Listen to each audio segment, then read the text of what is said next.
Asylum seekers have been kicking off and protesting about their conditions in a 4-star hotel they've been put up in for free, paid for by us at a cost of over $6 million a day. Hotels we paid to stay in with our hard-earned cash. Well, we did until this racket started. These men are laughing at us.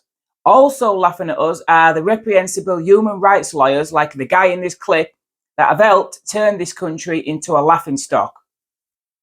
He's making a killing off this illegal immigration racket, and a racket is exactly what it is. Lawyers are just out to make money. The fewer boats that land on our shores, the less money lands in his bank account.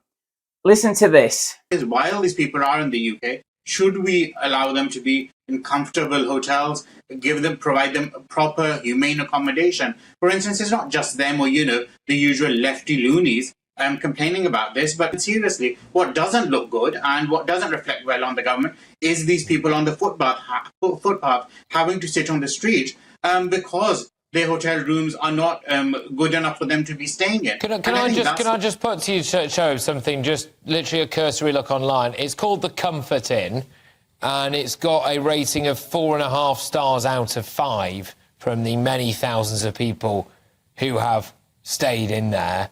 And, I mean, I would suggest strongly that this is absolutely fine, and we're doing them a favour for their human rights to send them on a plane to Rwanda. No, we wouldn't, because Rwanda is no better. Rwanda is worse. Would we be saying the same thing about Ukrainian asylum seekers? I mean, why are we accommodating but the Ukrainian asylum seekers aren't kicking off, are they?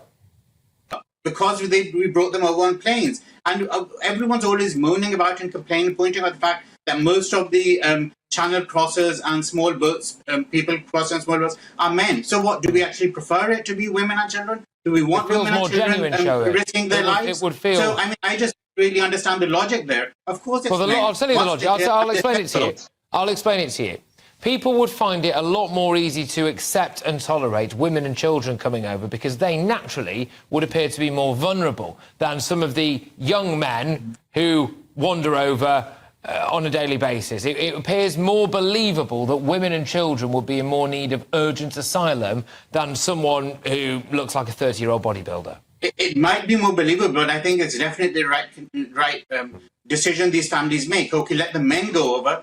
They settle their lives here, then the children, families but that's can come migration, here safely. When there's a safe way to do so. Why did we send planes to Ukraine for women and children when we don't send them anywhere else? How are these people supposed to come here? Like the other person was just saying, so many of these, they cross so many countries, continents to get to the UK. Do we want women and children doing that? How can women and children do that? And I think that's just really an appalling thing to suggest. You can't be genuine asylum seeker if you didn't bring your 2-year-old toddler with you. I could just say.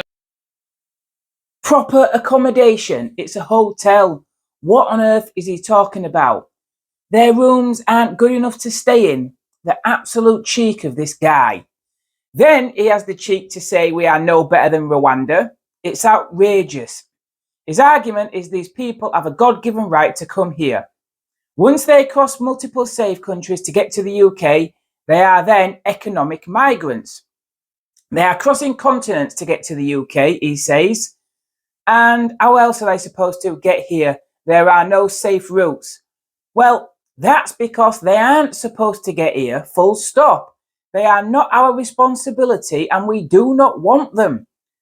We need to get out of this suicidal mindset that our tiny island should be taken in the world.